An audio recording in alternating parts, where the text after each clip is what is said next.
मेरा नाम शैलेंद्र शांतिलाल गांधी है। मैं मनमाड़ महाराष्ट्र से हूँ।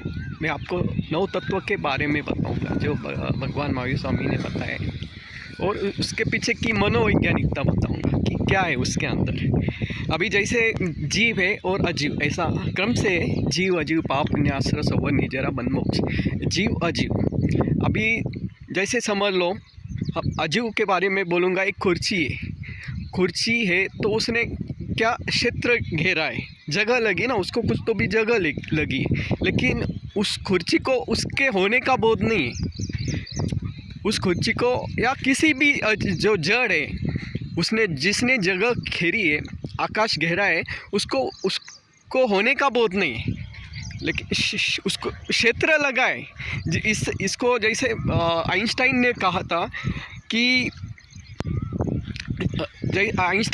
कि जैसे एक कंसेप्ट बोला था कि स्पेसियो टाइम होना चाहिए, क्योंकि जो उसको एहसास नहीं अपने होने का, तो इसलिए कुछ तो होना चाहिए कि जिसको एहसास है अपने होने का। तो इसलिए आत्मा को भगवान महावीर स्वामी ने समय कहा था, क्योंकि उसको होने का बोध है। तो इस तरह हम समझ सकते हैं जीव अजीव। मतलब कहने का मतलब ऐसा कि अभी तो पुनर्जन्म के ऊपर भी बहुत सारा रिसर्च या उसके एक स्वतंत्र ब्रांच है, जिसके द्वारा अभी बहुत कुछ उसमें नई नई जानकारी हमेशा आती रहती है। तो ये जीव अजीव, इस तरह पाप पुण्य आश्रय सवर निजरा बन। अभी आश्रय सवर में क्या होता है? आश्रय मतलब क्या कि बाहर से किसी चीज़ का आना, अपने अंदर बाहर से किसी चीज़ का आना। हम जो भी विचार है वो सब बाहर से आए हुए, क्योंकि आत्मा जो शब्द है, शब्द पुद्गल है, रूपी है। ऐसा भगवान महावीर स्वामी ने 2500 साल पहले ही बोला था। इसीलिए तो अभी कुछ सालों पहले जो रिकॉर्डिंग हो गई, जो कैसेट वगैरह बनी थी, शब्दों को कैच कर सकते, क्योंकि वो जड़ है, रूपी है। इस कारण से हम शब्दों को क्या कर सकते, कैच कर सकते, जो अभी 150-200 साल पहले सिद्ध हुआ। तो मतलब क्या विचार भी जो है, हम जो वो भी क्या है, पर है।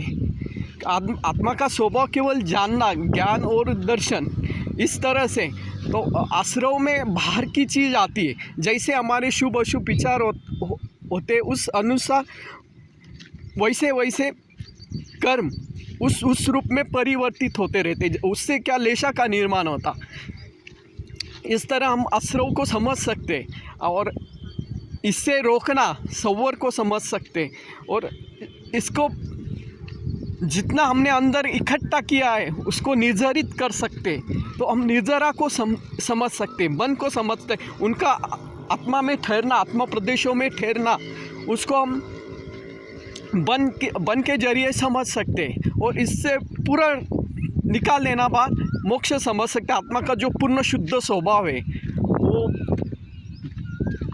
उसका ये होना, वो हम समझ सकते। इस तरह नौ तत्व की मनोवैज्ञानिकता हमें समझ में आएगी कि एकदम मतलब पूरी तरह साइंटिफिक, एकदम ऐसे भगवान महावीर के 9 तत्व है, जिसके जरिए हम मनोवैज्ञानिकता समझ सकते हैं। द्रव्य कर्म क्या है, भाव कर्म क्या है,